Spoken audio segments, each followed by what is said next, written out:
Hey everybody, welcome back to the Honey and Absinthe After Hours podcast. We are your hosts. I'm Vincent. And Janet, and this podcast is about all things art, business, and whatever we feel like. Now today is a very special episode. It's going to harken back to our very first episode of this program.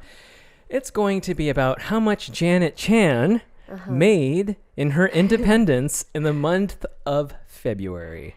So a lot of this is going to be you talking and me basically interviewing you, and it's going to be a lot of you expressing yourself. So, okay. Janet, Yeah. tell us how life has been since you left Disney TV. Well, I'll just start with the numbers. If you haven't seen already, it should have come out by now. How much I made in February, smaller YouTube channel. Awesome video. Yeah, and this will be a more not in-depth, because that video will be more data-driven, and you can see all the behind-the-scenes analytics of what actually made me the money. This will be all the things that we did in order to make the money, and all the kind of thought processes that we went through in the entire month. But I'll just quickly go through the numbers. So in YouTube AdSense, I made $122.87. Yeah. And then in Shopify, which is the website thing that we use for our online store, we made $692.23. So in total, for the month of February, we made $814. Well, actually, the numbers have changed a little bit now that it's a little bit. We're in March now, so the numbers are a little bit more final. So it's more like $815.10. Without the help of studios or anything. How are you feeling about that number? That's incredible. You made that money all on your lonesome. That's so amazing. Well, for my first month, I wasn't expecting this at all because, like I said in the video, we only had like 300 subscribers. I was expecting it to be a very slow, arduous road to start making money, which is why I've saved up a lot of money in order to do this. But I was not expecting this. This kind of propels us very, very far in my plans for everything. And how ahead do you think you are in your plans? Because before you quit Disney, you sort of had like at least a tiny little roadmap as to like how you're gonna work this independent artist thing. Well, I was expecting most of our income to come from our conventioning in person, because that's normally where our income comes from. It's usually during the convention season. Knowing that I was trying to grow the online portion of our business, I was thinking it was going to take maybe 6 months to a year before things started really picking up. And I was expecting to get monetized 3 months later after quitting, to maybe 6 months later. Like it's not a defined period of time, but I was expecting 3 to 6 months. But in actuality, you're kind of way ahead of where you planned. So we're 3 to 6 months ahead of everything. Awesome. Which puts a lot of pressure on me to kind of push all the things that I had planned way faster than I was expecting to need to do things. But that's a good problem to have. It's one of the best problems to have, I think. Yeah. So I then want to talk about like the top 3 videos during the month of February that brought in the most income. Awesome. For YouTube AdSense at least. So the Why I Quit video made $89.60 because it did go viral, but we didn't get monetized until most of the views had been seen. Anyways, so I think if that video had been monetized and we had been monetized at the before it, we would have made a lot more money. Right, you kind of got monetized halfway through that whole thing. So we only made about like $90-ish, a little less than $90. And then the podcast that came after it was the second biggest money maker. And it didn't make as much money as I think people might think, because I forget how much views it has now, but our first ever podcast, for this podcast, our first episode, made $8.30 34 cents That's really cool. for the month of February. That's so cool. Yeah, which is pretty neat. Yeah. Yeah. And then the second video was actually a more recent video. It was, the third video. It was the how to get monetized video on YouTube. And it made $5.92. That's crazy. Which is really crazy because it didn't get nearly the same amount of views as the other two videos. The first one obviously got like over 100,000 views.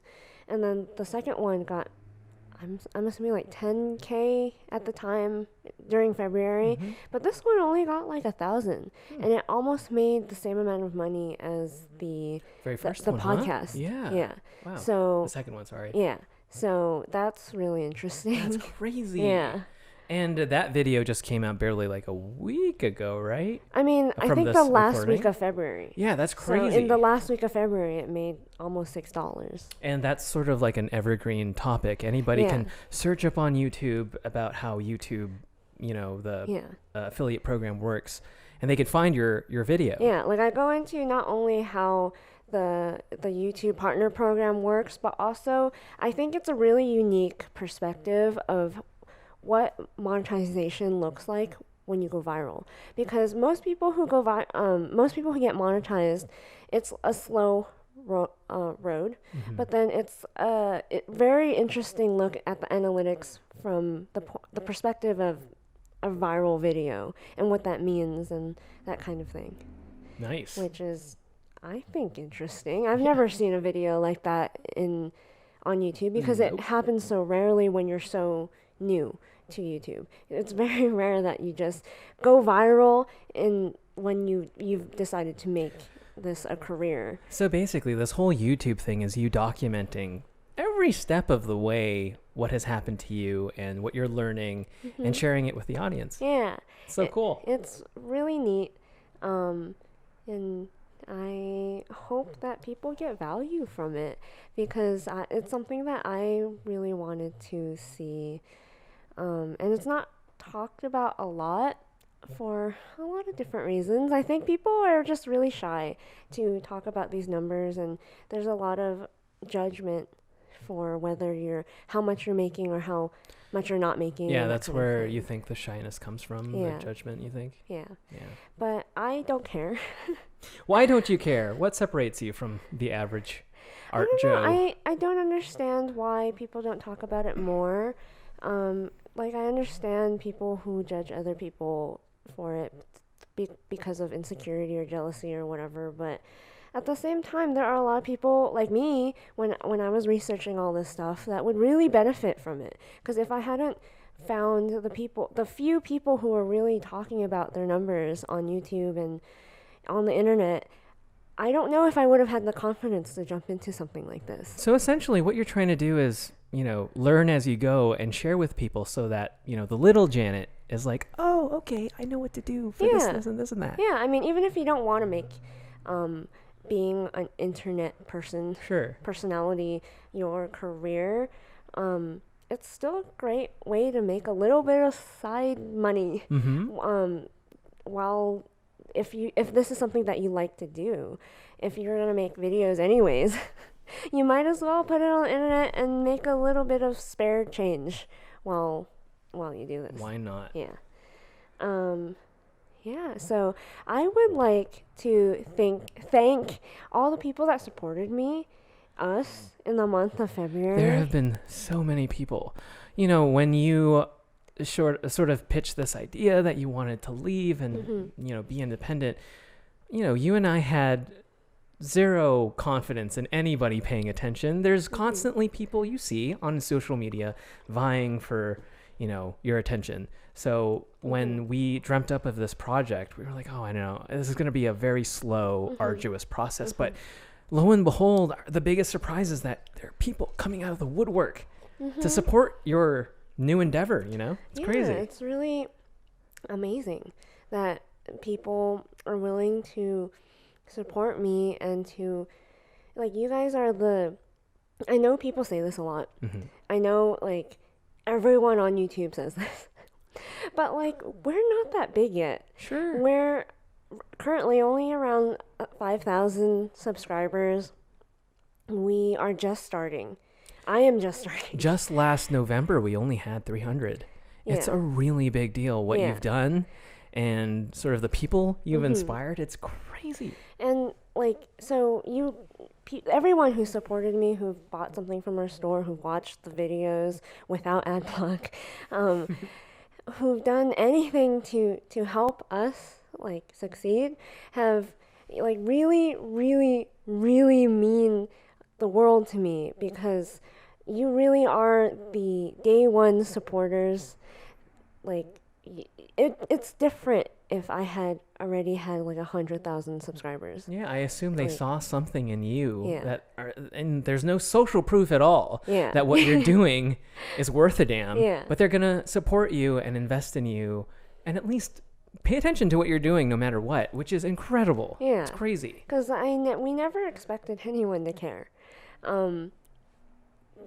The fact that we have more than like a classroom of people watching our silly podcasts or any of our videos is kind of crazy when you think about it. Like the fact that we have an average of like 500 views per podcast even that's a lot of people. That's a lot. And I don't want to let you down, but I am very thankful. Yeah, we're not going to. I'm confident. And I also wanted to thank the people who slid into our DMs and emailed me. There are a lot of crazy people, like in terms of status and title, that have emailed me that, like, I understand why people want to stay private, because especially like everything that's happened to me. And it, like, I'm not going to betray that trust. I'm not going to ever, out anyone who doesn't want to be outed. But it is pretty incredible. You tell me in the morning what emails you've got from who, and my jaws dropped and I yell at the top of my lungs, like, what? Who emailed? That person who works there? Really? Who's this or who's was inspired by what you said? Yeah. Really? It's been like the wildest month. It's only been a month. Yeah. It feels like it's been years. And we're doing this for the long haul, so only imagine what will happen after a year, after 2 years, and so on and so forth. It's crazy. Yeah, and I understand why a lot of people want to stay private, because something I'll get into later, there are a lot of repercussions for doing what I've done. Right, and if the people who are paying attention to the way I present myself on this podcast, I'm very, very, very, very careful about what I say. I think very long and hard, even though it doesn't look like it. It just looks like I'm speaking, but I'm being very careful as to what I'm saying in this podcast, because I'm still in it, Yeah, but I want everyone who's reached out to know that, like, they're safe. Don't worry. I have principles. I'm not going to say what you've told me. Trust or whatever. Janet. Yeah, Trust Janet. I know what it's like to not have my privacy respected from all of this, and I would never do that to someone else. Of course. And finally, I want to thank all the people who have made videos and articles about me. It's very strange to see someone else reference me or talk to me through a computer screen. Never or whatever, met you. Who've never met me, doesn't know anything about me. It's strange. But like, without all of this attention, essentially, I wouldn't have gotten the views or my message out there as much as it has gotten out there, and I wouldn't have honestly made the amount of money I've made if it weren't for you guys amplifying her message. So thank you so much for sharing. Yeah. We wouldn't be where we're at without you. So thank you for everybody who's made videos and articles about your journey. Yeah. It's only the beginning. Yeah. It's crazy. This whole thing is crazy. Yeah. So, thank you. Thank you to everyone. And it's like, it's not all sunshine and rainbows. There are things where, you and I, especially me, I'm constantly updating you with what's going on in the world. I'm constantly checking Twitter, various news sources, various news journalists on YouTube about what's going on in the world. We're very, very aware of what's going on. And, you know, around when we were in high school was when the recession happened. Mm-hmm. And, you know, every 10 years, it's supposed to, the economy goes up and it goes down. We're kind of overdue for a downturn in the economy anyways. So with everything that's happening in the world right now, we're expecting a downturn in the economy. So like all the good things that have happened in February, we're not expecting that to continue, especially in the upcoming months or even the latter half of 2020. So we are prepared for that. And How are you prepared for this? Yeah, so before I left animation and to pursue, essentially to start from zero and to like go into a completely different career path is essentially what it feels like. I prepared for it by saving around $50,000 so that I can, even if I didn't make any money, I'd be able to survive. And I don't spend money at all. You don't? On anything. They're basically two accounts that you have, one for Honey and Absinthe and one for yourself. Yeah, and I don't buy clothes. No, I don't buy things. Nope. The thing I only spend money on is probably food, but barely that. And so I live on less than $2,000 a month. So with $50,000 saved up, it means if I make zero money in the next 2 years, I'm okay. That's good. So what happens when you earn money from Honey and Absinthe? It's not like we go to a ramen shop and spend it all. It's basically being returned back into the Honey and Absinthe bank. We're using any of the money that we earned from the YouTube AdSense and our online store to reinvest into the business. So whether it's hopefully buying better equipment and a better camera and all this stuff eventually. One day, maybe next Black Friday. Yeah, or who knows? Who knows how successful we will be monetarily. I love how rough around the edges we are. I look at other art channels and I'm like, you guys are trying too hard. I kind of like how much I think I will make like a YouTube starter kit video one of these days. That's great. So that the average Joe, this kid in high school, let's say, can make their own YouTube channel. Yeah, because I mean we have like some very basic equipment, but it's nicer than like some person in high school can afford. But it's still like, if you have what we have, you can do what we are doing. You can do so much. Yeah. You can get a lot of this stuff on Craigslist or secondhand anyway. It's great. But yeah, so I have my personal savings, which it's made me so that I'm secure. I don't feel like I need to, I don't know, get a part-time job or find freelance or whatever as I'm doing this. I don't feel this weird fear. And it's not good to operate with a fear mindset when you're doing this. So we're just all this money that we made in February, we're reinvesting in the month of March, and we're reinvesting, and we're expecting to make a certain amount of money once convention season comes around, which is the bulk of our income is where it's coming from for Honey and Absinthe. So it's not, I have researched about starting a business or growing a business during a recession or a downturn in the economy, and it's actually a pretty good time. Contrary to popular belief? Yeah, to start a business or to grow a business. Why is that? So, like, if interest rates are low and cost of everything goes down during that time, so it makes it easier for you to survive, period, as a business or as a person.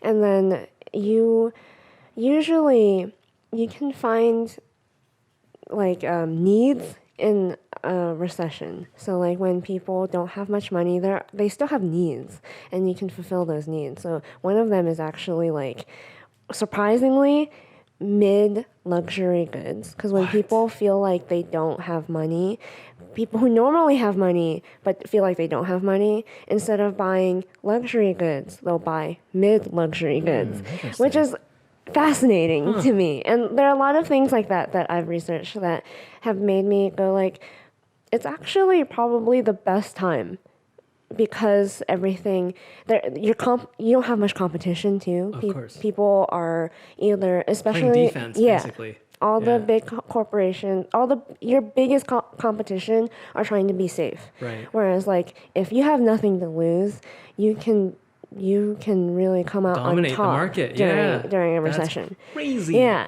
So I thought that was really interesting. So one thing I want to talk about really quick, really briefly, because I know there's a lot of people who I work with who are in animation and have their like little pet project who really want to do that thing and who are listening to you right now and who are, the light bulb is going up and they're going like, oh, so she saved so much money to get to where she's at so she could do what she's doing. Yeah. What kind of advice could you give to those types of people who want to kind of go all in onto their dream project, but probably need to work at their day job a little bit more in order to achieve the freedom that they want? I mean, we were doing this for 6 years while we were freelancing or working full time. And it really took the full 6 years for me to learn and to do everything, to have the confidence to do this now. So like if people they're dying to do what I did, it does take time and it does take, preparing for it. It's not like I just had a breaking point and decided to leave my career. This took a lot of thought. To do this. So I think it's best to prepare for the best possible outcome. So like if you want to go do something but you've never actually done it before, there's nothing stopping you from doing it while you're working full time. It's not like we didn't do all of the things that we were doing full time. It's just that now that I am focusing on this full time, you can obviously see the results of 100% of my efforts going into this rather than going into half and half. A corporation who was taking all my energy anyways.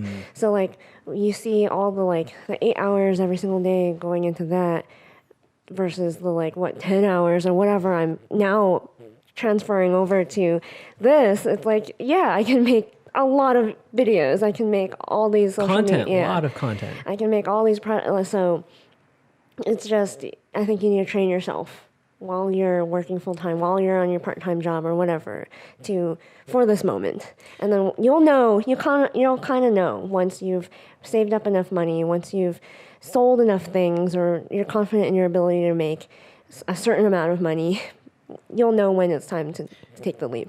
And it's not all sunshine and rainbows. There's a lot of sunshine and rainbows, but it's not all sunshine and rainbows. So let's talk about, other things you've been experimenting with. Yeah. So in the month of February, we made a demonetized video. So if you've seen that how much I made in February YouTube video that I talked about, we talk about this and the analytics to it. But we made a TikTok video where we learned how to dance to this TikTok dance. And we included the song. A lot of buckets of sweat. For you. For me. I didn't sweat at all. But we did, we had a huge discussion about, should we put on royalty-free music or should we put the legit music and know that our video is going to be striked because of it? Yeah. Well, it's not... So when we put out the video, we included the original song, which was a K-pop song, I believe. And it got copyright claimed. It's different from a copyright strike, which is a strike against your channel for whatever reason. But a copyright claim is oftentimes used for musicians or creators from other videos if you use clips from other videos. And they'll claim your video as using part of their content, which means it's still monetized, but you don't get any of the money that video makes. It goes to the creator of the song. But in my opinion, I've noticed, because it came out pretty, it was the next video after the Why I Quit Disney podcast episode. It should have gotten more views due to the viral nature of the video. Of the previous videos. But it didn't. It got like I think 500 views for a while, and my theory is that YouTube suppresses videos that are copyright claimed to prevent people from abusing copyright claims, because there are a lot of people who will like go and like make music and claim videos, or make videos and claim videos as like and get AdSense without actually being monetized.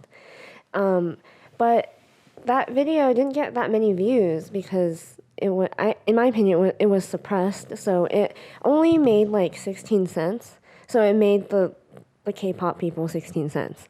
Congratulations. Yeah, which is fine, because that video combined with our other TikTok videos, combined with our Instagram posts, made us a lot more money from our online store sales, which is why I would make YouTube videos even if the YouTube Partner Program didn't exist. Because the YouTube Partner Program, to me, is a privilege.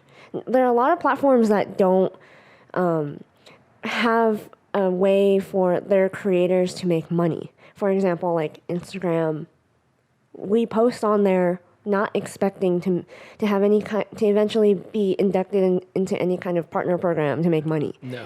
So there are, like, YouTube doesn't have to pay us to make content, but it's still a great way to market and to put yourself out there. And I think the number we ended up making in the latter half of February, we made $431.18. Wow. Yeah, and I really don't think it was from our viral video, because it came in the latter half. It was just the stacking of all the videos you've made for the past, and then it's like about 2 or 3 videos a week. Yeah. So that is exactly why YouTube and social media is so important.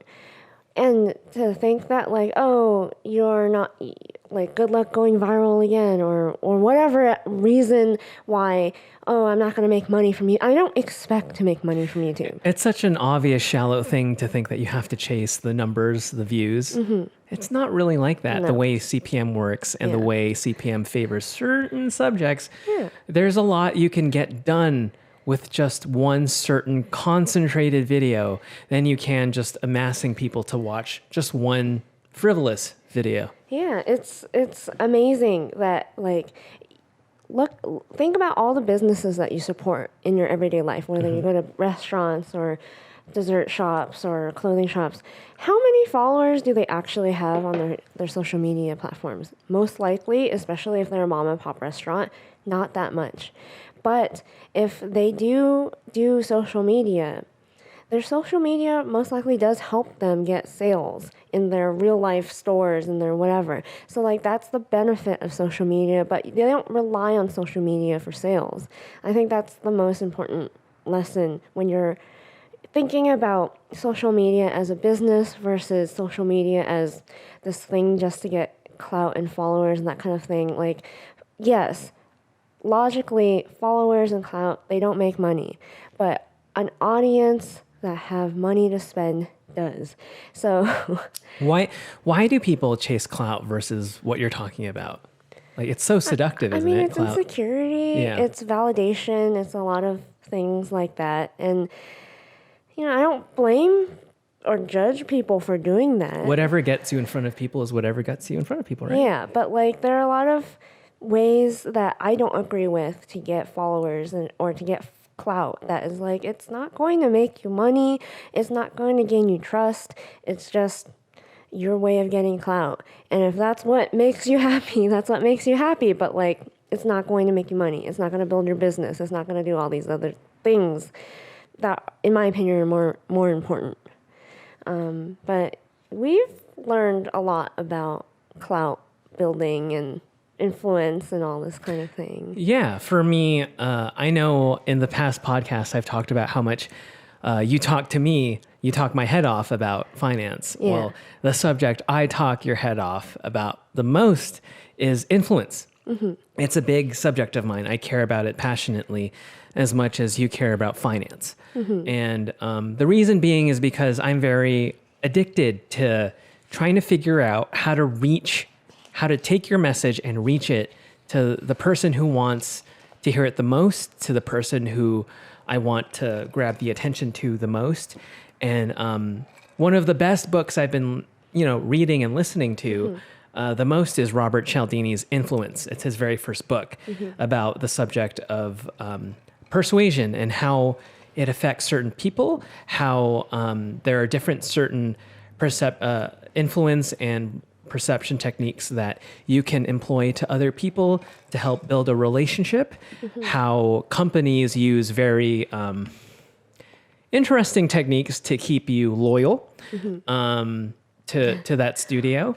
And once you learn about these techniques, it's something that you see everywhere, from the commercials you see in every day to advertisements you see on YouTube to the simple business relationships you have in the industry. I think the subject of influence and persuasion especially is something that is overlooked in especially our industry because it's everywhere. Like once you start familiarizing yourself with this subject, reading Robert Cialdini's Influence book and looking around at your everyday, you'll realize why you have free lunches. You'll realize why you have free healthcare. This is all a strategy.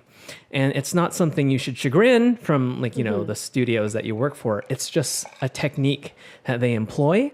And just because you're an employee or just because you have a side hustle on the side doesn't mean you can't figure out how to use these techniques for yourself. So a book that I've been listening to religiously, I'm on the sequel of that book right now, but if you're curious by my pitch about the properties of influence and persuasion, there's no better book than Robert Cialdini's Influence.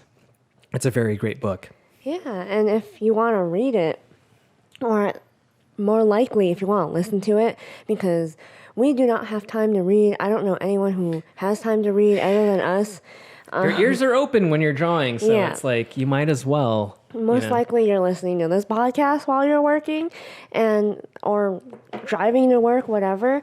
And so we'd like to offer you if you want a free audiobook, this Robert Cialdini book is on Audible. You will get a free Audible credit and 2 free Audible original credits if you go to audibletrial.com/the Honey and Absinthe podcast. We will offer it to you for free on us as a trial. And you will, not only that, you actually have access to daily news, which like the Washington Post and stuff like that, which like if you like news, there's that. But also you get meditation programs, which I really like. So yeah, you can listen anytime, anywhere. Perfect for people like us who like listening to podcasts while we work or drive to work. And the app is free. And if you can't decide what you want to listen to, the credits are available all year round. You can use them whenever you want. So audibletrial.com/the Honey and Absinthe podcast. More podcast / audio goodness for your ears as you work on us. If you love what we do and if you love learning, please help us out by checking out that little link that you've set over there. Yeah. So one thing I want to ask you is like, isn't it crazy how every morning, literally every morning, we wake up, there's something new. Yeah. There's something worth talking about and something worth getting excited for every single morning of every day you've started this little independent adventure of yours. Yeah, I get emails almost daily about either people wanting to tell me their story or just like crazy emails from all sorts of people. And it's just like, it's always fascinating, always a new day to have to deal with something new. But also. Yeah, I wake up, you and I wake up every morning together, and almost every morning, I'm still in bed, you're in the bathroom, and you yell, "Hey babe, guess who emailed me?" And like, you won't believe, like, when you started this whole thing, I didn't think much of it because, like I said before, everybody's vying for everybody's attention. Yeah. And all of a sudden we have so many crazy people promote so many studios that I thought would never, ever pay attention to the thing that you're doing, reaching out and telling you how their experience was very similar to yours, how what you said in your viral video, a lot of it they agree with, and that they, did exactly what you did, leave and made their own independent project, independent studio because of how the Hollywood industry is. Yeah. It's incredible to, as somebody who's not you, somebody who's just kind of looking at it from the third person perspective, just seeing how crazy the responses have been, and the sheer amount of people from the smallest design firm to the craziest Hollywood studio have reached out to you and told you, just giving you support and patting you on the back and saying, keep going, don't stop, please, for the love of God. It's crazy. It's crazy. But there are also, bad emails, bad responses. Let us know about that. What's that about? So the main one I want to talk about, which I don't even know how to start, but so I woke up one day to a phone call from the unemployment agency. And so what people need to know about working in animation is that our jobs are not stable. We are most of the time hired 9 months out of the year for whatever show or project, at least in television. That's how it goes. We're hired 9 months out of the year. And if you are not, you haven't lined up your next job at your next studio right exactly at the perfect time to when your end date is, you need to file for unemployment to hold you over until you get your next job. And unemployment is basically, we pay taxes, and part of our taxes go to this government-funded thing where if you get unemployed, you have a little bit of government assistance to help you over to get to your next job. Yeah, in my experience, I've had a job sort of pulled from my feet, and it was one of the very first times I needed to apply for unemployment. And as I did it, I started to learn more and more that this is the norm. We're only in projects for about 8 to 12 months. Yeah. So in between, we either hop onto something new or we're in the process of doing so. So unemployment is very important for people like us. Because it's very rare to line up your next job right as your job ends. Often you don't know that it ended. No, but a lot of the times when you are first hired, you can either calculate out when your end date is, or they'll just tell you this is your end date when you are hired, or like close to when you are hired. So you have 9 months, 12 months, however long that you're on that show before you need to start looking for your next job, essentially. It's not similar, it's not at all like other jobs where you are kind of stable in your job. You're set for life. Yeah. At least until you get laid off or whatever. Sure. So when I was at Disney, the common thing that happens when you're about to leave, because you've most likely, I got my end date like 6 months in advance. So like in summer, essentially, when they told me my end date. And you're not getting fired.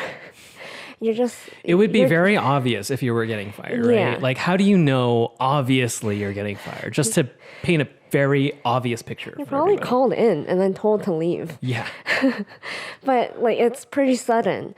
But like you're given this end date because that's literally the end of your use. They don't need you anymore. They're not going to hire you anymore. It's not because they're laying you off. And near the end, they send you like a exit PDF that tells you what to do when you're leaving, and they tell you to file for unemployment. They tell you like, now that we're letting you go, time to file for unemployment. Essentially, take care of yourself. Yeah, take care of yourself because we're letting you go. Right. So that's what I did because I wasn't expecting to make any money when I left. Like I said, I was expecting to not make any money or just kind of slowly grow this business. 3 months, 6 months down the line was probably when convention season starts was maybe when I would make a little bit of money. So that's what I did. And then I get this phone call in the morning from the unemployment agency, which I thought was odd because you've done it before. I've seen you do it before. I've done it before. I assumed it would be because you've never done unemployment before. I had to because I've been early in my career working for smaller design studios. And usually there's a certain checkpoint where they tell you to either meet up or have a personal phone call conversation. And I heard that you needed to have one with somebody. And I thought like, oh, it's no big deal. They just kind of ask you how you've been kind of looking for whatever. So, like, in the phone call, the unemployment officer was like asking me all these strange questions of like, who was your supervisor, all this strange things. What made it strange exactly? Well, she was kind of aggressive. Oh. And then she said something like, why were you fired? And I was like, I wasn't fired. It was the end of my assignment. Like, that's what I said in my application. Like, they hired me for a certain length of time. It was the end of the length of time. That was why I was let go. I was let go.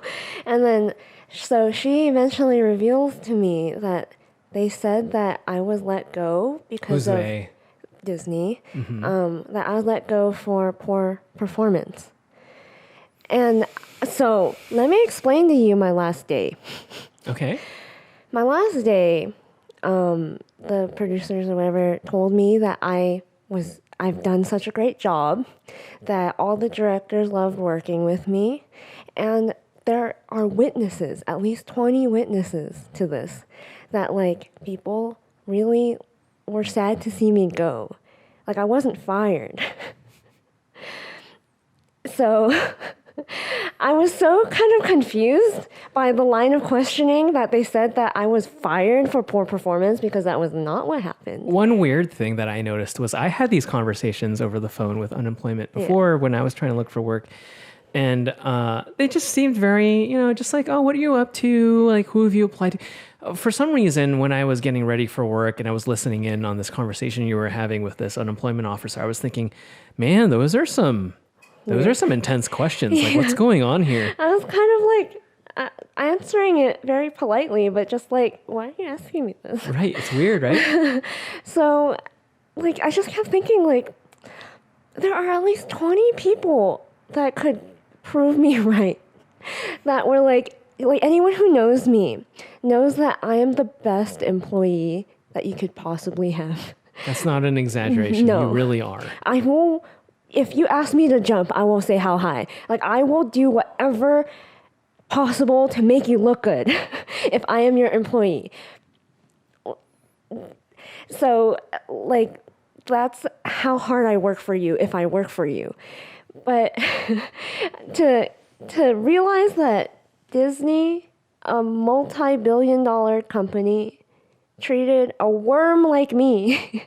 Just a story revisionist, a measly story revisionist. Like, I don't matter in the scheme of things. I don't understand why they would do something like this to me. What did they do exactly? Just to clarify. So, they were trying to mess with my financial stability. Something that every single artist professional in animation does when they are laid off because it's their end date has come. They file for unemployment because they need to survive. They need food. And if it weren't for my being responsible with my own finances and like saving money on my own, maybe this money would have been really important to me. They were trying to fuck me over financially. Right. Right. Someone like me who is just some girl on the internet. Right. Trying to make a living selling her products and doing silly YouTube videos. They thought it would be okay to do that to someone like me. And I don't know. I'm fine. I've saved up quite a bit of money so I can do this, so I'm okay. But that's pretty messed up for a multi-billion-dollar company to do. So for I think the episode of our podcast where we talk to Art Center graduates specifically, I think it's like episode, let's say 5, I'd say. 4 or 5, I talk about how basically I got into whichever studio I went to. And in that episode, if you're paying very close attention, I actually say what studio I work for. Or probably cut it out. No. I say it. Oh, really? I fucking say it to everybody. And then I cut it out. Yeah. And the reason why I cut it out is because of what happened to you. And because of what happened to you, because it's likely, because producers are the one who handles this bullshit, that because of what happened to you, I will not trust a single executive ever for my entire career. And I mean, it's very obvious. Like, you can look at where I work at. It's very easy if you want to find out where I work at, but I will not ever tell you, assert at all where I work, because some of these people are fucking crazy. Yeah. So because what they did to you, and we looked up the laws, the California state laws, the repercussions of this action, you have to be a crazy, unprofessional person to do what they did to you. And they did that to you. Yeah. So that goes to show you why artists are as submissive as they are in the animation industry. Yeah. So I will not ever tell you and assert to you where I work at, just because of clout or just because it's a big Hollywood studio. I do not care, because you know what I care about? I care about what these crazy people, what they're willing to do to people like us. That's what I care about. Like there are a lot of people who wondered why I didn't speak up while I was there. There are a lot of people who, don't realize the kinds of people that have emailed me. And there's a very real fear that, like, people don't need to hurt you to hurt you. There's a reason why, I shouldn't have been the first person to speak up. I really shouldn't have been. And I always wonder, like, why did what I say matter so much? Because a lot of the things I said was obvious. Like, yes, I sound naive, but it's like, sometimes some people need to say the obvious. The obvious, yeah. And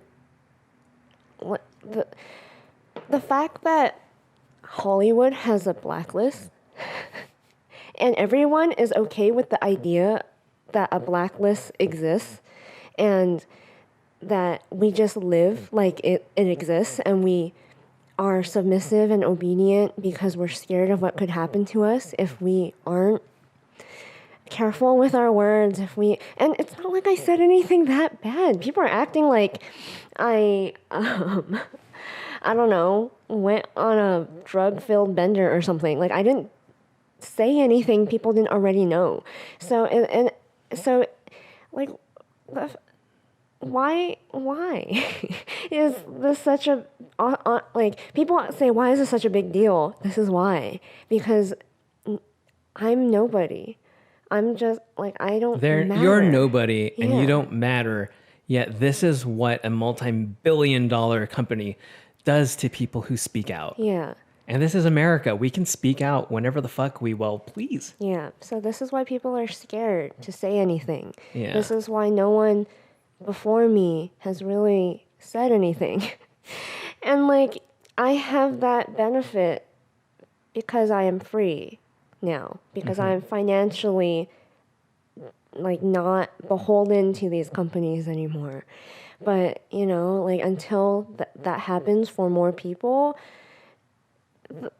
people are going to stay silent. So what do you say to those people who have issues that you share, but who are struggling between speaking out and staying silent? Like, what do you say to those people? I feel like if, you know, everyone spoke out all at once, these companies wouldn't have the power that they have over all of us. Yeah, it's likely that you're not the only one who feels the way you feel, right? Yeah. I think it's really messed up that we have a blacklist and everyone just abides by it. It's just the penalty you get for being a free spirit and speaking your mind. Yeah, and it's that you are in this blacklist, which is such an archaic thing from, you know, the era. Yeah. It's just like the really terrible era where people kind of, like if McCarthy era. Yeah. If more people, like, so if everyone spoke out all at once, they wouldn't have this kind of power. Because what are they going to do? You know, there's something, you know, as much as I love, like, again, still, I know we're being very hypercritical of the animation industry, but at the same time, I appreciate how many very talented people who do not give 2 cents about, you know, the politics and the power hierarchy of everything. They only care about the product and working together to make something really good. Like, I can appreciate that, but at the same time, there wouldn't be the animated shows that there are on television. There wouldn't be the bevy of incredible, groundbreaking new stuff that's happening on Netflix and all of these streaming platforms if it weren't for us. You know, like, what artists don't understand is that we make the things. You know, the producers and the people, you know, the puppeteers, they don't make the things. Yeah. We do. Yeah. And so, like, so I understand that that's very hard to ask for so many people to speak out all at once, and everyone has to die on their sword like I had to. You know, like there are a lot of people who aren't willing to do that for whatever reason, because they have families or financial things to take care of or whatever. So I understand why people want to stay quiet. I understand why this is the status quo, and, you know, things are always, like, I'm not expecting things to change because of what I said or what I did. Like, I'm sure people have forgotten about me already. Like, and that's perfectly fine. Yeah. So I understand why people would stay quiet. It's just I do believe that if people spoke out all together, all at once, if people were maybe more financially secure, which is what, like, the point of this entire channel, to help you guys, to help artists. Like, I don't understand any of the hate because I'm trying to help artists. To, you know, take control of their finances, which means they take control of their entire lives, which means they don't have to be scared of these companies anymore, which means that they can say and be free to say the things that they need to say. I know it's really difficult because artists are very, you know, emotional people, and we're very attuned to how people are, and we have a hard time dealing with, you know, promoting ourselves and starting a business for ourselves and monetizing this incredible talent that we have, like this incredible gift. Like, I see on YouTube all the time how many YouTube artists are teaching people how to draw and how little everyone is telling them what to do with their drawing, what to do with this incredible skill that they have. All they teach is how to, you know, make a better hand, make a better arm, make a better figure. But at the end of the day, like, how do you make money with this stuff? No one has the answers. And I think that's one of the reasons why someone like you kind of stepped up to the plate and sort of asserted yourself into this position that nobody has asserted themselves to. And it's really frustrating for me because I pay attention to, you know, a lot of art history, a lot of people from Creedence Clearwater Revival to Drew Struzan who got screwed over by the money people who got screwed over, these really talented people who got screwed over by money people simply because artists just want to focus on the artistry of stuff. Yeah. It's been a great just frustration and pet peeve of mine to watch artists suffer because they're constantly being taken advantage of by X, Y, and Z. And one of the greatest things about this channel is about how you're empowering artists to think beyond what they do and how to perform and how to sell themselves to other people. And that's why I really, really, really believe in what you're doing. Yeah. And that makes me really appreciate the people who have supported us. And every time we get a Shopify notification, like we go crazy. Every time we get a Shopify notification, it's crazy. Yeah, they make us go crazy. Every time we get one, it's like we've never gotten an online sale ever before. And, it really makes me really, really grateful because it's just a sign that you guys are allowing me to be free. It always comes out of the blue, doesn't it? Yeah. Yeah. And it's always, every time I get a notification, because we both have the Shopify app. So when I get it at work and when you're at home, as soon as it happens, we're contacting each other and we go like, I can't believe it. I can't believe we just got a sale. It's amazing. Yeah, so we've been doing conventions for 6 years. So we're used to selling in person. Mm-hmm. But online sales is a whole nother beast. And you don't know how difficult it is to get an online sale until you do it. So when you do get an online sale, you have to realize that someone whipped out their wallet. They went to your online store. They found something that they liked enough to go searching for wherever their wallet is at the time, pull it out, take out their credit card information and enter it. And there's so many obstacles in that.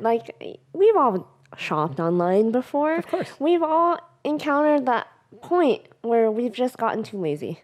We just, I don't feel like getting my wallet out. I don't need this, whatever. So and the fact that someone worked hard for that money and then they're willing to hand over that money to us and they've never seen us, they've never met us, they've never even seen the product, and they're willing to support us in that way is really crazy.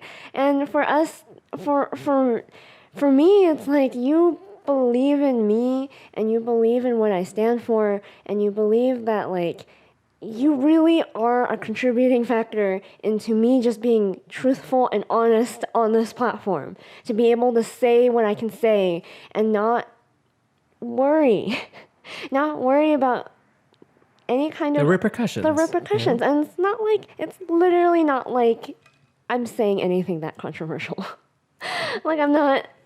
I'm not controversial. I don't understand. But so every Shopify notification just blows my mind. Somebody out there invested in your message, It's amazing. Yeah. If not even that, even if they've never seen our YouTube channel, even if they don't know us on Instagram, they saw a product that they really liked, which makes me really happy that I was able to make something that someone else other than myself would want to wear or want to have on their wall or whatever. Because it's literally not like a need. It's not like you need to feed yourself. We're not providing food or medical supplies or whatever. It's art, my art. So it makes me really happy. I'm glad. And I can see. Yeah. So this podcast also we've been doing a lot of how-tos and explaining our thought processes, but we would actually want to open up this podcast for interviews. This is an official call for guests. We want this podcast to end up being a podcast where we give this small little platform to entrepreneurs of all types, people who have side hustles, to come on and talk about wherever they are, whether they're just starting out, whether they're still working their full-time job or part-time job and doing this on the side. doing their passion on the side, or if they are like really successful doing it and they can like share their insight or whatever.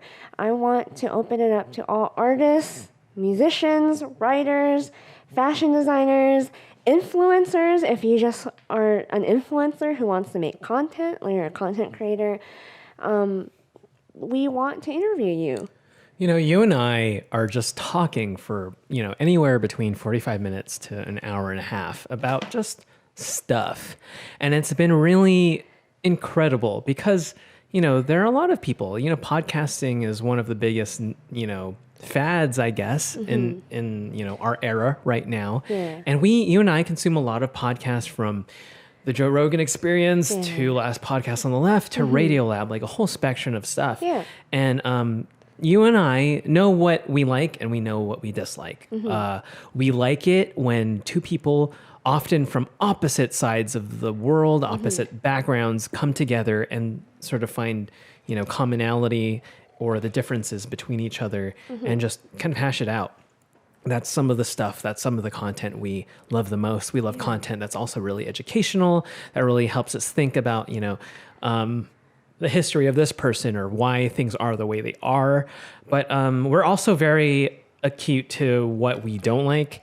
What we don't like is basically Skype conversations. We do not like at all when people are having Skype conversations where the audio is really garbage, where because of the separation, and it's a modern marvel that we're able to have video and audio conversations simultaneously in the 21st century, 2020, and we're able to do all this amazing stuff. But at the end of the day, the thing that we're trying to replicate, the thing that we're trying to simulate every time we do these things is a conversation on a table, in a couch even, between one individual and another, which is why we've been reached out to by a lot of people who are outside of the state of California, who are very interested by what we're doing. But we had to respectfully decline and say something like, we've paid very close attention to our content and your content, and we know that you do conventions, or we know that you travel, you're a traveling artist, and I know you're really interested in being in our podcast, but we have to, we need to prioritize content and quality, because it's something that we care about a lot. And this is something that we're doing for the long haul. And ultimately, it would be really great if you and I became some of the best art interviewers on the platform. And that's the ultimate goal at the end of the day. We want to be respectful, not only for our desire to give you good content, but for all three parties. So for us, for the creators who are making this content, and also the interviewee, we want you to have a very, very good episode. And, we are not going to be naive to think that we can interview people. We are beginners at this. And, there's a skill to interviewing someone. That's why it's a job. That's why it's some people's jobs to do that, because they're very good at it. And, we haven't developed that skill yet. And to put a computer screen between us and someone else, it's a disservice to not only us, but also the other person. And so we want the other person to have to be able to promote their work and to be able to talk about their work in a way that is very interesting, valuable to people. And then we want the audience to have an enjoyable experience. We don't want to give the audience something that is less than just because we couldn't meet someone face to face. Exactly. And we are going to reach out very soon to the people we know who will be smitten by us requesting for them to be on the podcast. We know they're going to be really excited.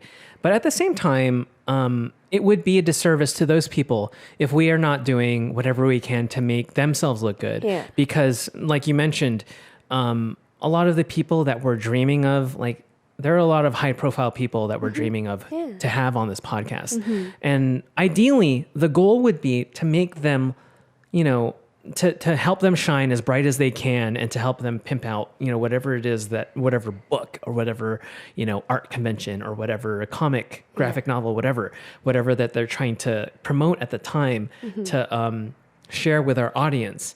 And, like I said before, it's really shocking that we have as many people listening to us as we do because, we've always wanted to do this. Yeah. I think in the very first episode, I wrote a little bit of like a blurb about how we have tried to do this numerous times. Yeah. All of this stuff, this laptop, this mixer, we've had for a very long time. And, in the course of trying to make a really quality podcast that we're excited about, we have made so many false starts and so many episodes that you will never, ever hear, ever. Because we just won't allow it. It's not up to snuff. Yeah. And we respect our audience and we respect the people who can potentially be on our podcast because we know the incredible responsibility and the incredible power, the influence of, having a guest on a platform that, gosh, like 500 people is a lot. Like I know people are seduced by the 6-digit numbers, but 600, 500 people is a lot to start with. Imagine walking into an auditorium full of 600 people who are going to listen to your voice. Some indie rock bands would pass out if they were able to have 600 people in a small club. Yeah, I can't think about it without getting some form of performance anxiety. So if you're in LA, if you're like an aspiring rapper or whatever, because we are only ourselves. We are artists, we are filmmakers, we are us. We don't have the experience of being a musician or an actor or a fashion designer or whatever. But we all share the same sort of gusto of like, it could be easy enough to go to a obvious record label or to go to the obvious agency to help us become the next this icon or that icon. But there's something funny about people like us and the people who make music, the people who write, the people who make art, who want to be as self-sufficient as possible. And those are the type of people we want on our podcast. Because you'd be surprised how many similarities we all share. It's all connected. Outside of our own niche. We all have kind of the same mindset. We have the same goals. And, honestly, we can probably help each other. Of course. Yeah, so if you are doing your side hustle and you want to be on this little platform to have a voice on, which is really important to us, no matter how small you are, no matter how experienced you are, it's no matter, we're still growing, but we have a voice and we want to give our voice to whoever needs it. And I believe in this small little thing. I know it's very small now, but very rarely do you see things like ours be consistent. Yeah. And it's something that we're very passionate about, especially being consistent. We're very, very careful and we're very, very, we're thinking 10 steps ahead. So feel free to reach out to us at what is that? honeyandabsinthe@gmail.com. honeyandabsinthestudios@gmail.com. honeyandabsinthestudios@gmail.com. That's how you find us.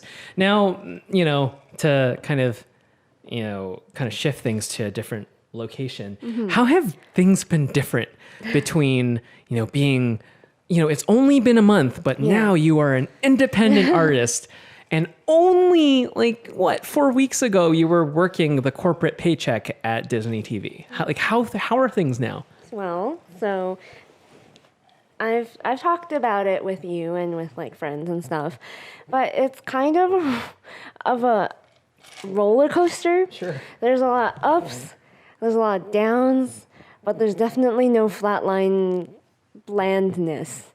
So it's a lot of emotional ups and downs, but versus working every day at your full-time job, a corporate job usually, it's, the days kind of tend to blend together when you're doing that. You don't know, every day is the same. and time passes by really fast, and you live for the weekends, and you dread Mondays, and it's just like an empty existence, kind of.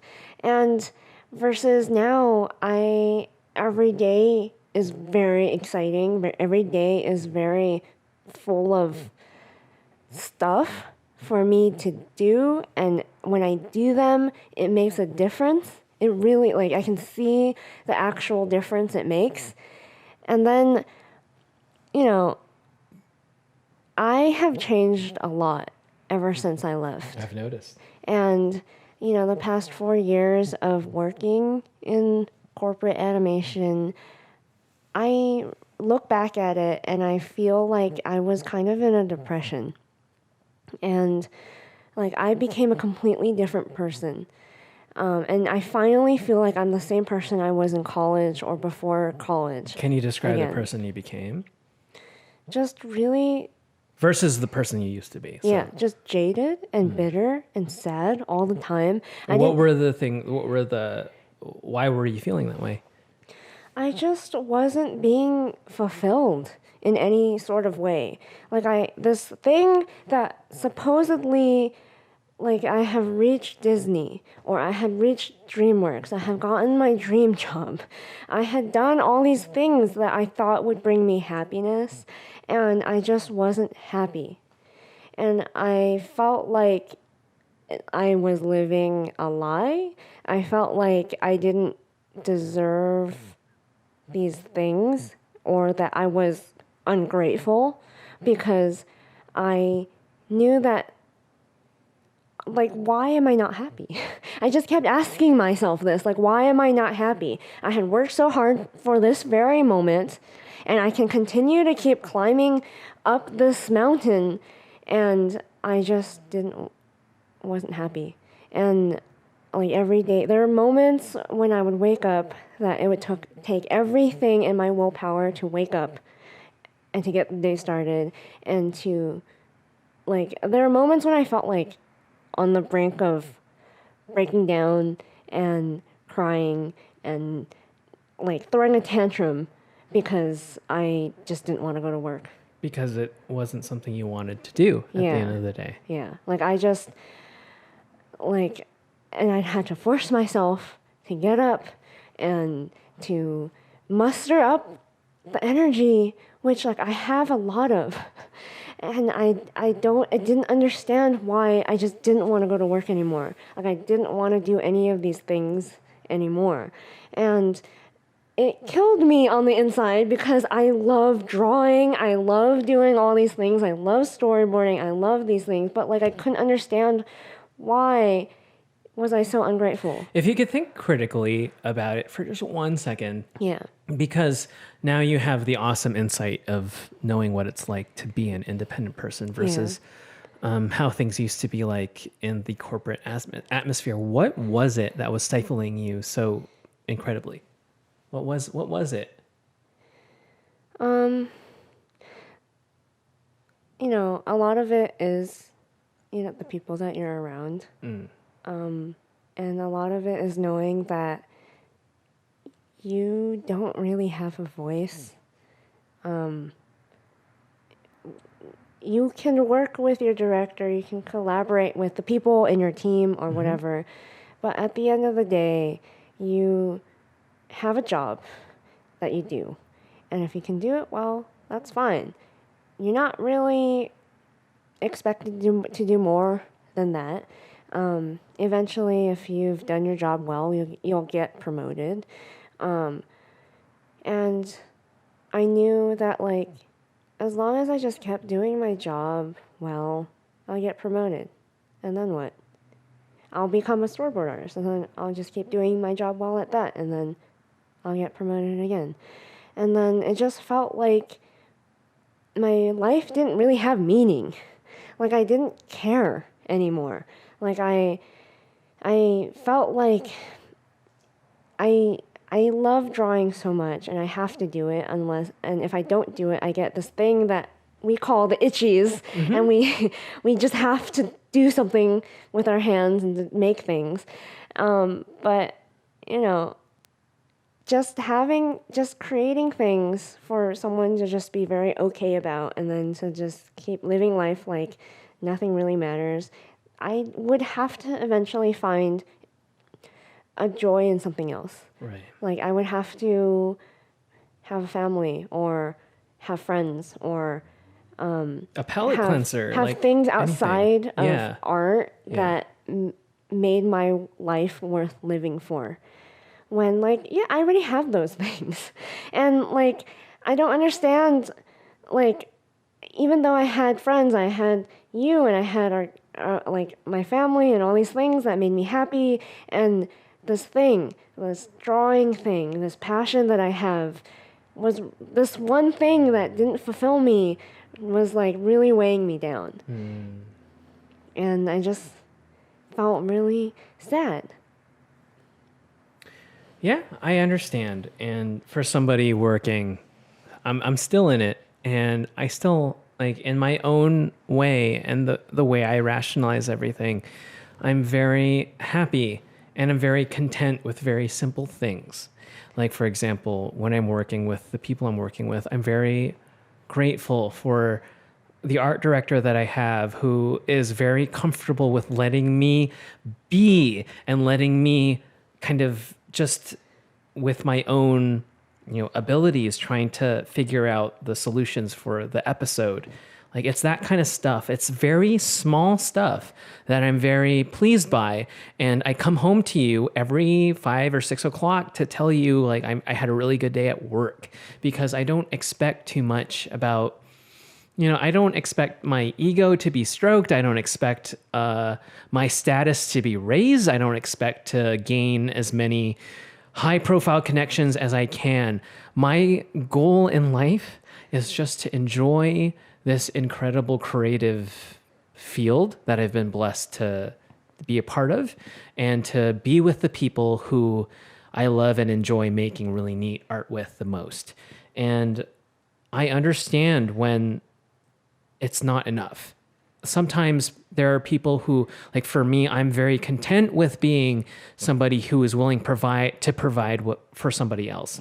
But there are certain people who want more, who feel like there's stuff that they could be doing outside of this corporate atmosphere. Like, I understand that, and I see it in so many people. Like, you're not really meant for this sort of submissive lifestyle of like, what do you need to do? Here's what you need to do. How high do I need to jump?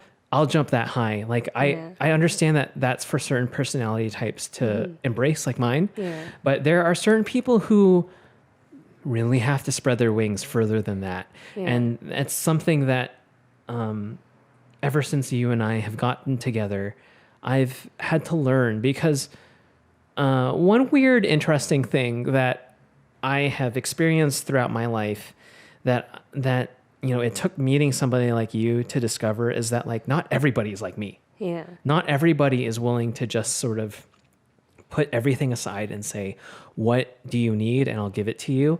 Some people are like, I want more. I want to have a business. I want to, I only have X amount of years in my life.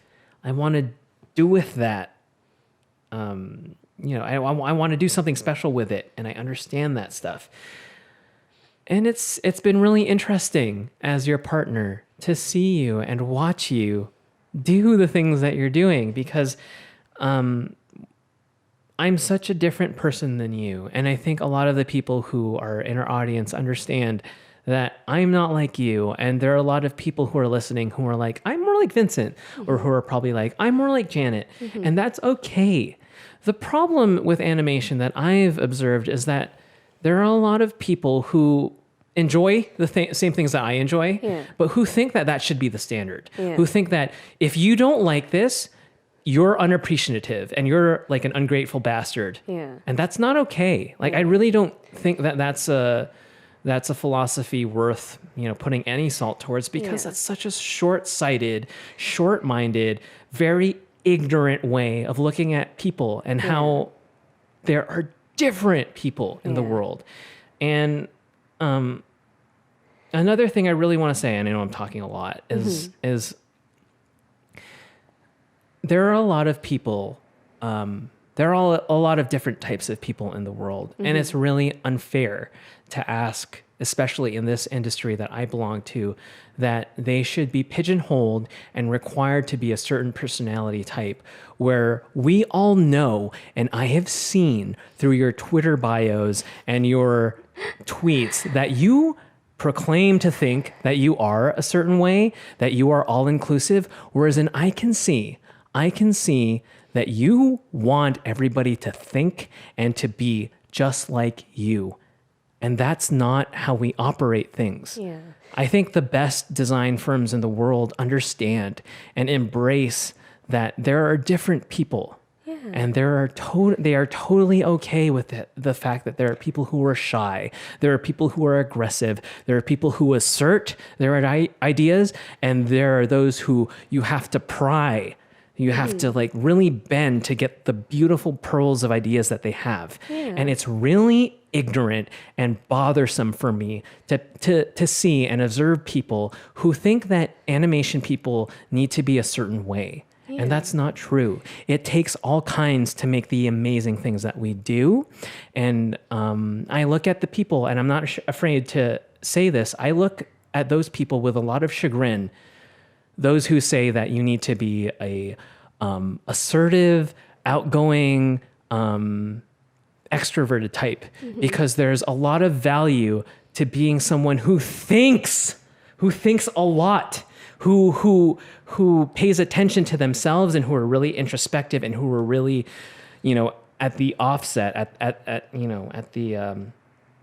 the outside, who looks very introverted, but who have a lot to offer if you just allow them to. Yeah, it's like a podcast topic that we really want to get into one day. Yeah. The different personality types and that are just inherent in people. It's not something that I think people should change about other people. It's just people are inherently different. Whether you're extroverted, introverted, what kind of learner you are, what kind of blend of everything that you are. And with your willingness to accept that fact tells me a lot about your tolerance as a person. Yeah. And, judging by how you behave online versus how you are tolerant to people like you, Yeah. I can see very obviously what kind of person you are. Yeah. And don't think for a second that I'm the only one. Yeah. There are people just as perceptive as me who can see all of that bullshit for what you're trying to, no, not what you, but what other people are trying to pigeonhole you as. Yeah. It's very obvious to me that, you would like it if people could be just a certain way in this creative field that you've cut for yourself. Yeah. But that's not how it is. No. It takes all sorts of kinds of people Yeah. to make amazing things. Yeah, and in animation in particular, but I believe this to be true for all of corporate America, all of working America in general. There is an unfair balance of importance put on extroverts and all the personality types that umbrella kind of fits over. And there's really only maybe one or two personality types that animation is suited for. Right. And it's like if you've ever taken the Myers-Briggs test or other types of psychological personality type tests to kind of categorize or at least understand yourself a little bit better, you will start to understand where you fall, whether you're somewhere in between something or whatever. But we all have a personality type. And animation kind of attracts or promotes a very specific... Certain people thrive Yeah. on... certain personality types thrive on animation. Yeah. And if you are not, which is like everyone else, literally everyone else, Yeah. when you enter this job field, you have to pretend. And you have to mask. And you have to, learn to deal with not being that personality type. And you have to just kind of deal with it, and you have to adopt a lot of those characteristics, even though it's not intuitive to who you are, even though it's not maybe at all, especially for me, not at all what you are. And you have to hide a lot of your true personality, truly who you are, until, like, for someone like me, you get to a boiling point where you're just like, I'm fed up. I can't anymore. Yeah. Like, I don't belong here. And then, it's like, for someone like me who decided to leave, like, I'm never going back. Like, that is kind of a strong statement, but I ask it to you almost every day, like, hey, babe, you willing to go back to animation yet? No, because there's so many other things I can do to make a living. People don't understand that, like, I am both left and right-brained. And I know that's pretty rare for an artist to be. But I operate with both brains. So if I wanted to, I could become an accountant and make far more money than if I were working animation. I'm sure people paying attention will have... They wouldn't have a hard time believing that because you talk about numbers all of the time. Yeah.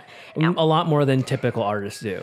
And even if I didn't want to be an accountant and, like, give up my whole entire artistic creative background to do that, I would rather have a retail job. I would rather have some kind of part-time job to hold me over as I make this work, because I know it will work. I believe in the depths of my soul that it will work. And I don't care how long it will take me. But I am not, like, above whatever job in order to do what I am passionate about. And so why would I go back to this place where I know makes me so unhappy, that what I know is not compatible with my personality type and who I am as a person? Why would I do that when I know every industry thinks that they're the most important industry in this entire world? Yeah, surprise Hollywood. Yeah. Surprise animation. Like graphic design, yeah. Advertising, illustration, editorial, all think that they're the most important industries in the world. Yeah. So the idea, first of all, that's the number one flaw of a blacklist, is that, first of all, a blacklist shouldn't even exist. Shame on you. But also, I don't care. Because I could get a job in any other industry and I'll be fine. Why? Because no one actually cares about this tiny little bubble that we're in. And the fact that people think that this is the end for me. End all be all, yeah. And it is very ridiculous because, like, no one actually cares about the drama that is happening in animation. It's light tea for every other industry that is not animation. So it's just... Would I go back? No. I would make so much more money elsewhere. I gave up an entire industry so I can making good money to do this, making less money, and then I was like, why am I doing this? I'm not making that much money and it doesn't make me happy. Bye. Why is that so controversial? How has life been for you? Kind of dealing with everything that's been happening to me. Well, obviously, to start off, I have my own path that I am trying to cultivate for myself. Yeah. And that has been going great. Obviously, the show that I'm on, I'm really grateful for as big as my show is. For some strange, amazing reason, it feels like it's run by the smallest garage rock animation studio ever. So I'm really pleased with where my professional career is going at the moment. And I don't know how long my current show will last, but I really think my lucky stars every single day I get to come to work. The interesting thing is trying to figure out the balance between my professional career and how I work for you. The really interesting thing that people don't understand is that I really enjoy working for my studio. And then when I'm home, I really, really, really enjoy working for you. So we got together about 6 years ago, and we were both in art college. I recently graduated and you were still in it for like one more term. And those were some of like the most fun times of our lives because we didn't have any sort of responsibility in terms of, filing our tax returns and building our 401k and reaching out to different studios for a career. We were very pampered and taken care of by sort of, we're in the art college system and our parents are helping us out with a lot of things. The thing that I really enjoyed about that time was how happy you were because there wasn't a lot of responsibilities to undertake. But, as real life goes, you get older and older and you accept more and more responsibilities and you have to take care of yourself. You have to become more self-reliant. You have to take care of yourself because nobody in the world will other than yourself. And that's fine. But the problem is you and I have been chasing after the ultimate dream of working in animation for about 3 years before we kind of like broke in. And even when we broke in, it doesn't, the funny thing, and I'm sure a lot of people who recently graduated who have got into an animation career will understand and will agree with me with is that it doesn't feel like you're there. It doesn't feel like you're set in stone. It doesn't feel like you're safe until, you've had your next season or until you've had your next show, because it's always so volatile how your career is, especially in TV animation. You're only in it for a certain amount of months. And then when your season is over, cross your fingers, you get to stay for the next season, or goodbye, we'll see you somewhere else. One of the most amazing things is, seeing how you were at Disney TV. You would come home, and we lived in a very small apartment at the time.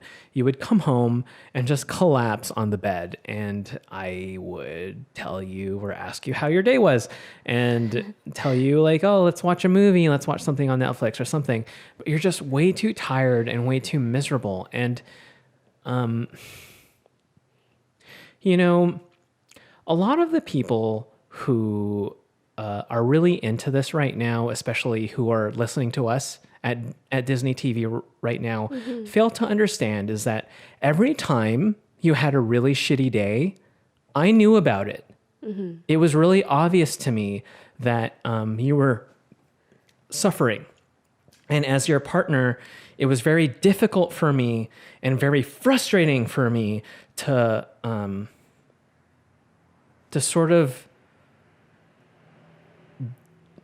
sort of cope, because I know you were having a hard time, but me as your partner, I had to really try. And I am your best cheerleader. I'm always constantly trying to, my job in this whole Honey and Absinthe thing, as the producer, as the marketing person, is to help you be jazzed about doing the things that you want to do, to be excited to undertake the next project. So when you would come home miserable as fuck, and you would tell me about all this awful shit that happened to you at work, I would be livid and I would be angry and I would be frustrated.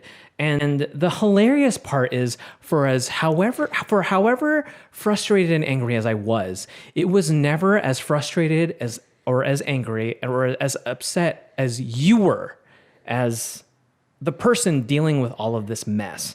So something that people at Disney TV need to realize is that the shit that they deal with, the shit that they put on people like you, they put on people like me. I'm also a working professional. I also work for big professional studios. I also work fucking hard to be where I'm at now. And it is disgraceful to see the things, to hear the things that they've done to you. And it is really aggravating as your partner and we've talked about it so many times about how you could maybe if you tried this, you'll be in their good graces. Maybe if you tried this, they'll accept you. You and I have had long talks about what you could do as an employee at Disney TV to make them appreciate you. None of them have worked. None of them have worked. They have all ignored you. From the day you got into the DuckTales project to the day you left, every single fucking day I had to hear about these assholes treating you the way they did. And as your partner, it infuriates me. Like, imagine if your partner came home every day miserable because of how they treated that person, the person that you love, every day at the job that they thought that would bring them so much happiness and joy. That's what I had to deal with every fucking day. And it frustrated me to beyond belief.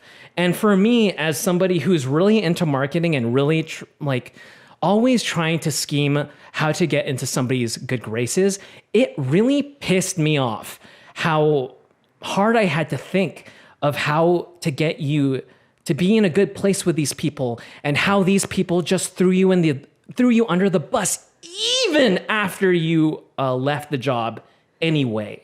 So for me, watching you leave your job and seeing how happy you have been has been the most righteous thing I've ever observed in my entire life, because I have never seen you so happy. I've never seen you so lustful for life. I've never seen you want to go get it as badly as, any street artist, any young artist, any person who's trying to, make a name for themselves in life without the luxury of any studio or whatever it is. It has been a joy and a pleasure, and it has been something that I look forward to every morning. Every night I go to bed, I think about how amazing tomorrow might be, simply because of this path that you have taken. And as your partner of 6 years, I have never seen you so happy. I have never seen you so just excited to do and create. And it's very obvious to me how so many artists have lost sight of the simple idea of making something, putting it out there for people to enjoy. They rely on blue check marks. They rely on their status as a production designer or a director. They rely on the company billion-dollar studio they work for, but you know what they never rely on? Themselves. Yeah. And that's something that watching you rely on yourself as somebody who obviously is very complicit with the way and just content with the way things are, watching you spread your wings and become the person that you were meant to be has driven me to become your greatest supporter, has driven me to be your biggest fan. And, there aren't actually a lot of lows, but when there are, I focus really hard on how I can motivate you, even as your partner, as your cheerleader, as a coach, to just tune out all the bullshit that the animation industry is peddling at you and to focus on this amazing thing that you're working on. So that's it for me. I really, what people don't understand, the people who are watching don't understand is I have been there when we were nobodies. I've been there when we're somewhat somebodies right now. And it's been an incredible thing to observe just your journey. Yeah. When we started becoming artists or whatever, at least for me, I didn't get that much support from the people who were supposed to be my support system at the time. And, I still made it. We still made it. I was able to get a job at DreamWorks and Disney, and, I was able to prove a lot of people wrong about my ability to become a working professional and make money with something as useless as art, at least to people like my parents. Objectively, yeah. And, people always say that, you need a support system. And, I didn't really have that to pursue the thing that I really wanted to pursue. And, I was still able to do it, but like for something like this that I'm doing now, I don't think I would have been able to do it without you, without your support. And I really don't recommend someone do this without having a very, very strong support system. It's very difficult to do 100% on your own. Yeah. Because sure, I was able to do, get through college, get through getting a job at this, such a prestigious studio, these prestigious studios or whatever, without it. But I for sure wouldn't be able to do what I'm doing without you. And that's not an understatement. The people who are considering doing something like I'm doing really need to make sure that they have a really, really good support system. Otherwise, I understand why a lot of creators burn out. I understand why there are a lot of mental health issues amongst creators and that kind of thing. Because I'm already a very headstrong person. I'm already someone who doesn't really let other people get to them. And even then it's this is a whole other beast that if you don't have a strong support system, you need to find one before you do something like this. Yeah. And that's as much input as I can put right now. But one thing I've been really mulling over and really it's been fascinating for me to see is this small little niche that you've carved out for yourself because, as much as I've observed, there's a lot of people on Instagram and YouTube telling you should draw like this. And if you draw like this, you'll get hired. And, that's all well and good. But I don't think I've ever encountered anybody who is willing to tell you the hard truth and the hard work of what it takes to get your designs or portfolio or idea out there to make money with. It's very, it's very self-evident, and it's a lot of, it's hard for us artists to admit, but we're not very good at self-promotion. We're very good at creating these things and being very curious about creativity, but we're always, it's a big weakness of ours, I've observed, that we're not so good at promoting and monetizing these amazing things that we make. So the one thing that I am really excited to see you do is basically become the art finance guru that you were always meant to be. Yeah. I mean, I never believed in niches because I just felt I get bored really easily. I don't like to dwell on any one topic for too long or before I want to go on to something else, something new. I'll always go back to it, but I'm more than just an artist. And I think most people are. We all like a lot of unique different things. We have unique talents, or some people like to cook, some people like to exercise, whatever it is. And so I realized my channel, what I wanted it to be is me. I wanted to do videos that I was interested in, and so it ended up being something like a art, finance, filmmaking niche. Yeah. And I think when I think about all the people that I like to follow, that tends to be eventually where it goes anyways. It's I like the person, all of the person, whether they like this or that. I'm interested in them and what they're interested in. And you appreciate the differences and just the things that, although you are not the same person, you can appreciate that this person does this thing differently from you or believes this different thing. It's just, it's amazing how different people are. And if you're willing to embrace that, you can learn a lot from that. Yeah. And just because I'm an artist doesn't mean that's all that I am.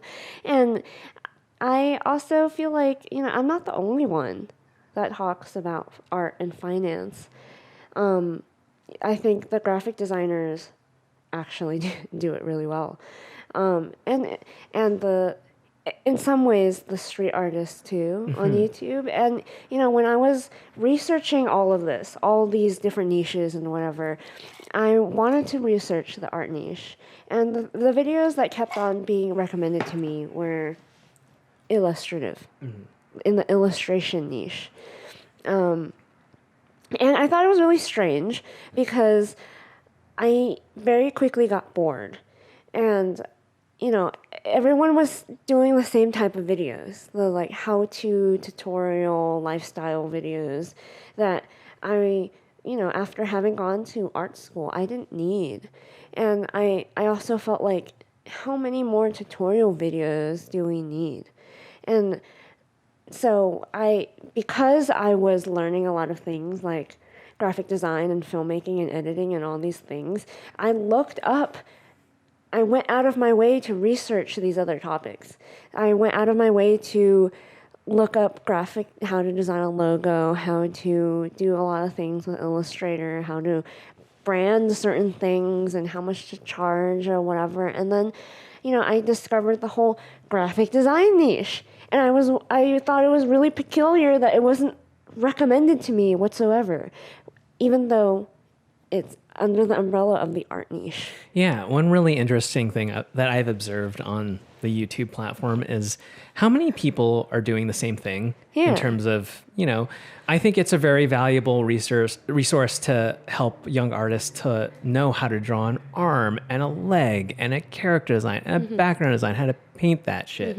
But one thing people who consume that content need to do is understand that there is a whole family of design. Yeah. It's not just animation, character design, art. There's also graphic design. There's also typography. There is also, product design. There's also advertising and transportation design and interior design. So many different forms of design and art making, especially in street, that you don't necessarily consume because you're hyper addicted to becoming the next Craig Mullins. Because, a lot of artists are very into the idea that a lot of their self-worth is dependent on how good they draw.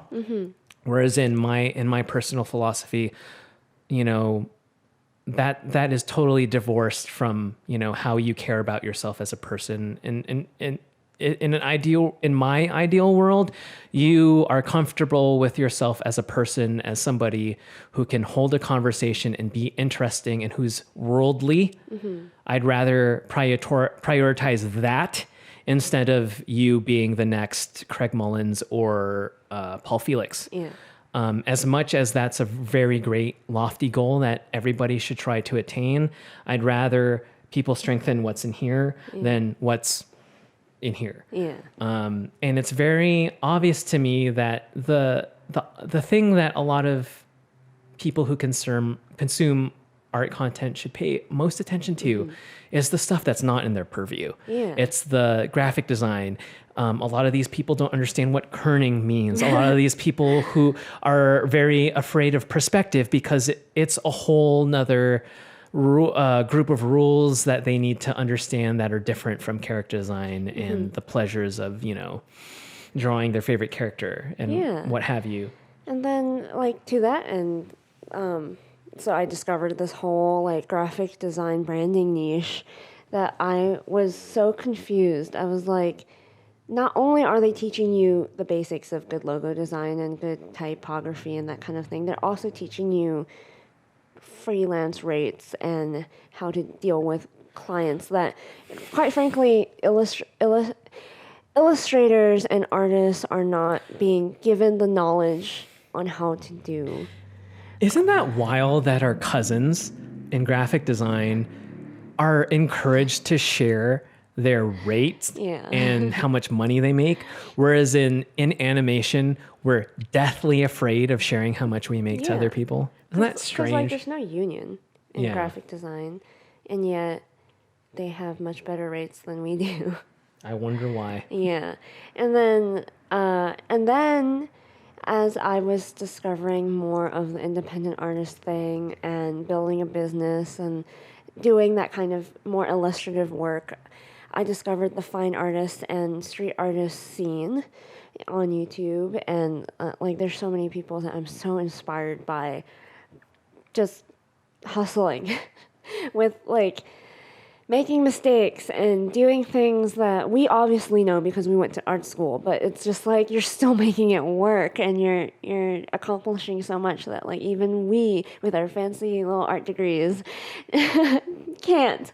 And I found that, and I was so flabbergasted at the ego and the pretension that illustrators have, and the kind of weird status that a lot of illustrators and people in animation tend to abide by simply because we work for whatever studio we work for. Clout. And I was just like, these people are so humble and so cool and so like making it work on their own terms and making money, and most likely a lot more money than where we were making. Motion designers they're a different level than animation people. That is a fact. Yeah. And I just felt like, I could bring something to like simply just being myself, being interested in literally the entire umbrella of art and design and filmmaking, like not just art, not just the still image, but also sequential image and filmmaking and business and finance and all these things. I could do something that is just uniquely myself. And something that you did that was uniquely yourself was this vlog that you came up with. Yeah. So like, I grew up on YouTube and I love YouTube so much. And I always struggled with this idea that like vlogs are not interesting.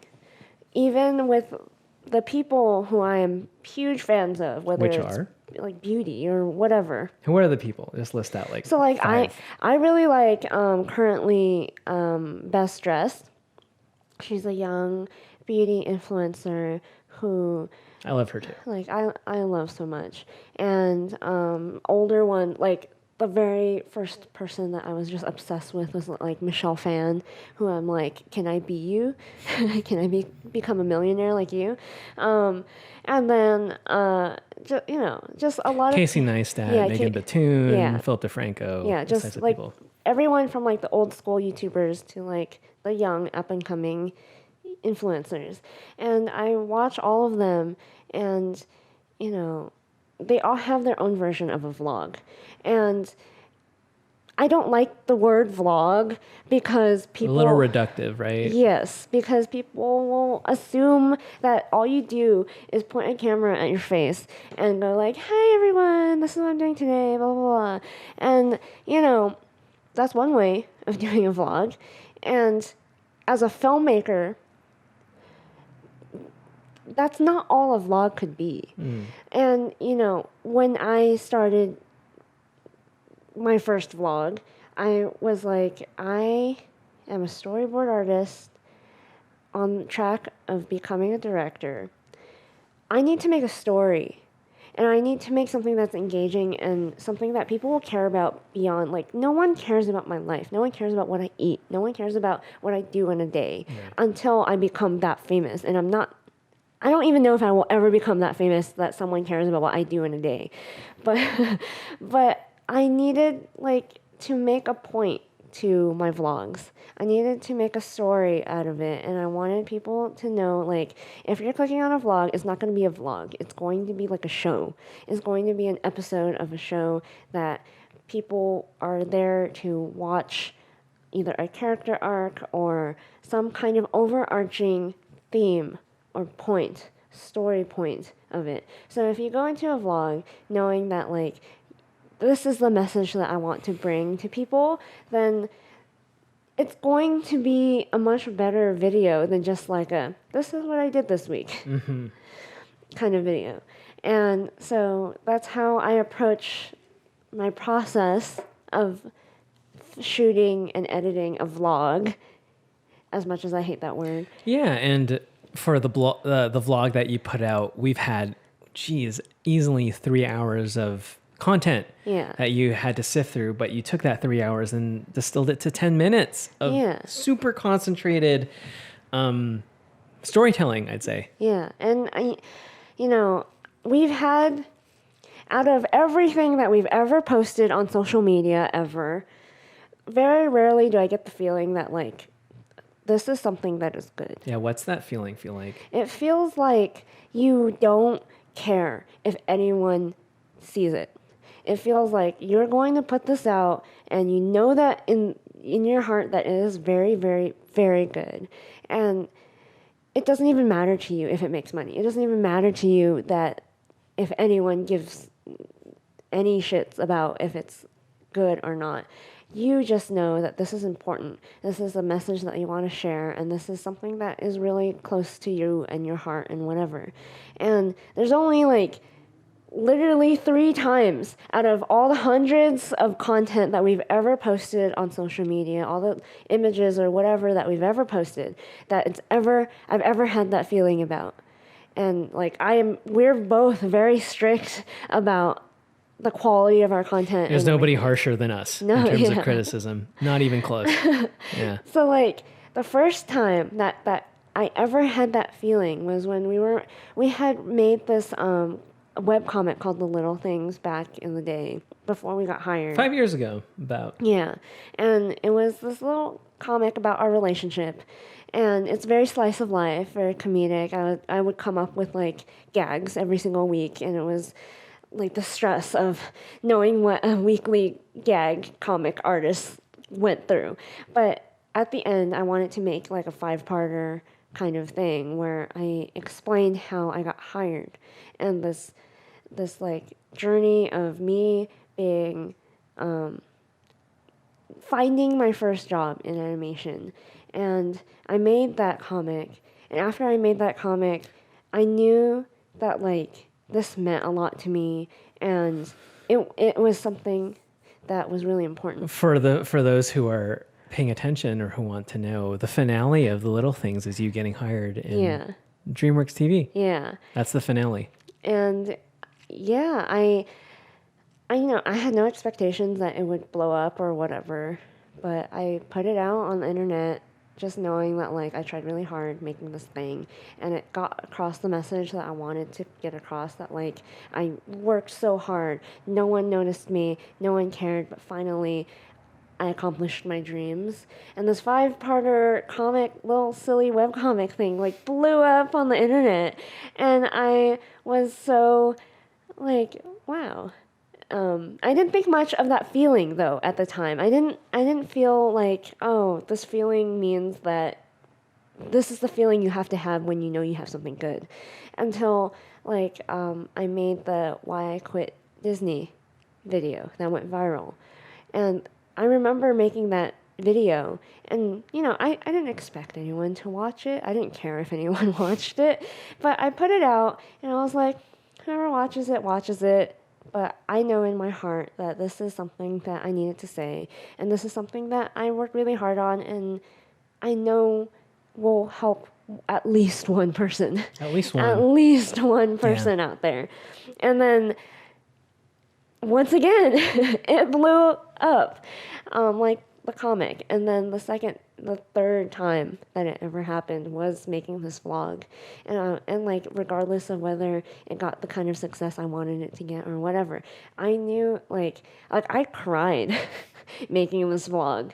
It told me that I was doing this, and even if no one cares, this is an important video for me to make for myself at least.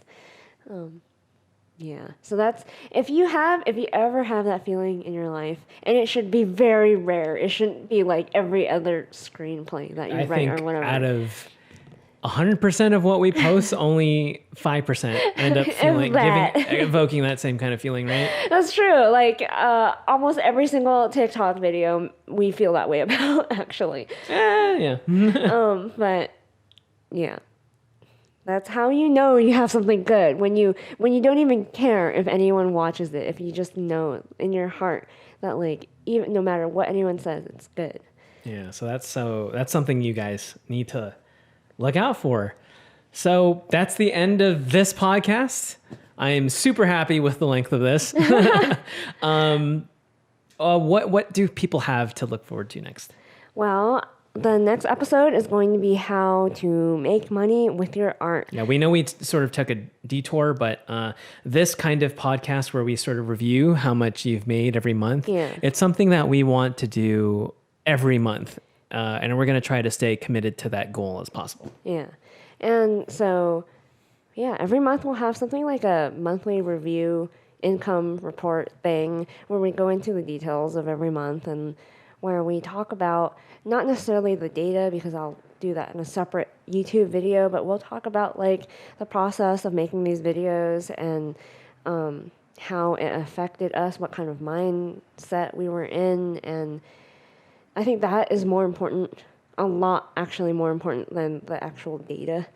And so we'll talk about that every month. But then for our next episode, we'll talk about like how to actually make money. And I'm going to make a YouTube video about it, but then we'll go into more detail about how we started making money with our art and all the different ways that you can do that. Yeah. So we're going to be looking forward to seeing you guys back next week. Where can people find us? You can find us at Honey and Absinthe on every platform. Instagram, TikTok, YouTube. Twitter is Honey N, the letter N, Absinthe. And you can find us on Apple Podcasts. Yeah, you can find this podcast on Apple Podcasts and Spotify and Google Podcasts. Make sure to jingle our buttons over there, I believe. Yes. Yeah, to get the nearest notification of when we post. Yeah, and we post every Mondays. Every Monday, consistently for the past 6 months. I mean, 6 weeks. 6 weeks, yeah. 6 weeks. That's pretty crazy. That's a big deal. Yeah, and don't forget to check out our store, honeyandabsinthe.com, to support us. Literally how we make money. Yeah. Let's get the sweater. Yeah. So we'll see you next time. Take care of yourselves. Bye-bye. Bye.